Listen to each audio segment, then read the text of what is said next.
दोस्तों, नीतीश कुमार के साथ ना खेला हो गया और अब भारतीय जनता पार्टी के आला कमान यानी नरेंद्र मोदी और अमित शाह नीतीश कुमार को निपटाने की प्लानिंग कर रहे हैं।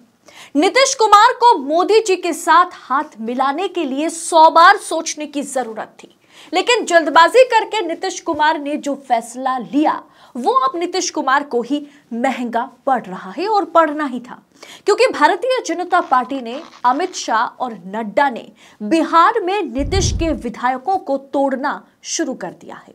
अब बिहार में नीतीश कुमार की अपनी पार्टी जेडीयू में बीजेपी सेंध लगा रही है। जेडीयू में ऑपरेशन लोटस शुरू हो गया है। जेडीयू के कितने विधायक पार्टी छोड़कर भाजपा ज्वाइन करने जा रहे हैं और वो आंकड़ा जो है काफी बड़ा है। बताएंगे आगे आपको वीडियो में विस्तार से कि कैसे बिहार में फिर एक बार सत्ता पलटने जा रही है, तो वीडियो को अंत तक देखिएगा। नमस्कार, स्वागत है आप सभी का देश नीति पर। मैं हूं आपके साथ अदिति।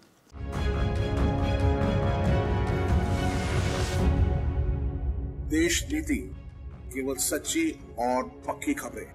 बिहार में राजनीति फिर एक बार तेज हो गई है। नरेंद्र मोदी और अमित शाह का इरादा क्या है समझ पाना मुश्किल हो रहा था, लेकिन अब मालूम चल चुका है। बिहार में क्या करना चाहते हैं भाजपा आला कमान। सूत्रों के हवाले से यही खबर आ रही है कि भाजपा पूरी की पूरी जेडीयू को निगलने जा रही है। जी हां, सही सुना आपने। लोकसभा चुनाव सर पर हैं। 2 हफ्ते में चुनाव के तारीखों का ऐलान हो जाएगा और इस समय बिहार में फिर एक बार बड़ा खेल खेला जा रहा है। दोस्तों, महज 2 दिन पहले राज्यसभा चुनाव में यूपी और हिमाचल प्रदेश में भयंकर तोड़फोड़ हुई, यानी क्रॉस वोटिंग हुई। विधायकों को तोड़ा गया, वो चाहे पैसा हो, चाहे दबाव हो, चाहे ईडी हो, चाहे ब्लैकमेल हो। बिहार में भी कांग्रेस के 2 विधायक और आरजेडी के 1 विधायक भाजपा में शामिल हो गए। कांग्रेस के पूर्व मंत्री और विधायक मुरारी गौतम और विक्रम विधानसभा सीट से कांग्रेस विधायक सिद्धार्थ सौरभ और मोहनिया से आरजेडी विधायक संगीता कुमारी बीजेपी में जाकर शामिल हो गए। इसके बाद लाइन में ना जेडीयू के विधायक हैं।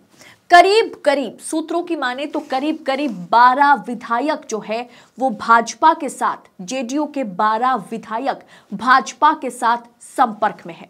अमित शाह और नीतीश कुमार में विधायकों को लेकर के कलेश दोस्तों शुरू हो गई है।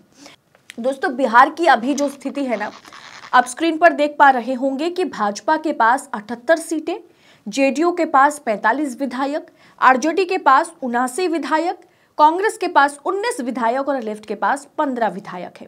इसमें से भारतीय जनता पार्टी ने कांग्रेस के 19 विधायकों में से 2 को अपने पाले में कर लिया और आरजेडी के 1 विधायक भाजपा के साथ चले गए, यानी कुल मिलाकर भाजपा के पास अभी 81 विधायक है। और वहीं पर अब दूसरा टारगेट जो है वो जेडीयू है, यानी नीतीश कुमार की पार्टी 45 विधायक नीतीश कुमार के पास है, उनमें से 12 विधायक जो है वो भाजपा ज्वाइन कर सकते हैं, या भारतीय जनता पार्टी उन 12 विधायकों को अपने पाले में करने की कवायद में जुटी हुई है। भारतीय जनता पार्टी जेडीयू के भीतर ही सेंध लगा रही है। दोस्तों, 2 महीने हो चला है बिहार में नीतीश कुमार की बीजेपी के साथ गठबंधन में सरकार बनी है, लेकिन मंत्रिमंडल का विस्तार नहीं हो पाया अब तक, क्योंकि बीजेपी ने, अमित शाह ने करने नहीं दिया, क्योंकि भाजपा अपनी सरकार बनाएगी। बिहार में यही प्लान है। कांग्रेस का जो 19 विधायक है, आपकी स्क्रीन पर ये जो फैक्ट एंड फिगर्स है अभी बिहार का, कांग्रेस का जो 19 विधायक है जिसमें 2 तो चले गए भाजपा के पास, बचा है 17 विधायक। एक तरफ 17 को भी भाजपा स्प्लिट करना चाह रही है, तोड़ना चाह रही है, वहीं दूसरी तरफ टारगेट पर जेडीयू के 45 विधायक है, जिनमें से 12 भाजपा में शामिल हो सकते हैं। यानी भाजपा जेडीयू में सेंध मारने की कोशिश में है ताकि भाजपा नीतीश को हटा के अपना मुख्यमंत्री बना सके। इसीलिए कहते हैं धोखे के बदले धोखा ही मिलता है।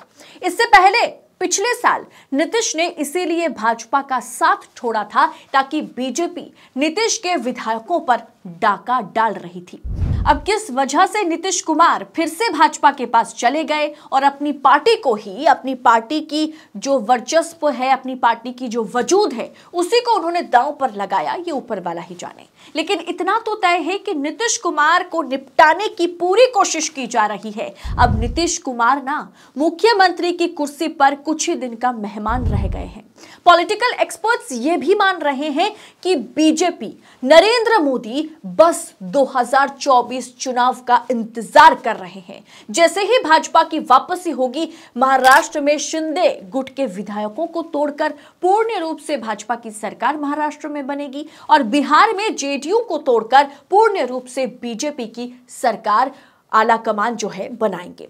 ऐसे में बिहार की राजनीति पूरी तरह से नीतीश कुमार पर उल्टा पड़ता हुआ नजर आ रहा है। नीतीश कुमार अपने ही जाल में बुरी तरह से फंस चुके हैं। क्या नीतीश कुमार जब मोदी जी के गोद में जाकर के बैठ गए, उन्हें मालूम नहीं चला कि 2024 चुनाव जीतते ही सबसे पहले भारतीय जनता पार्टी मुझे उखाड़ कर फेंकेगी? और अब वही हो रहा है। नीतीश कुमार की जेडीयू यानी नीतीश कुमार की अपनी ही पार्टी में भारतीय जनता पार्टी सेंध लगा रही है और पूरी तरह से सत्ता पलट कुछ ही महीने के भीतर बिहार में फिर एक बार हो जाएगा।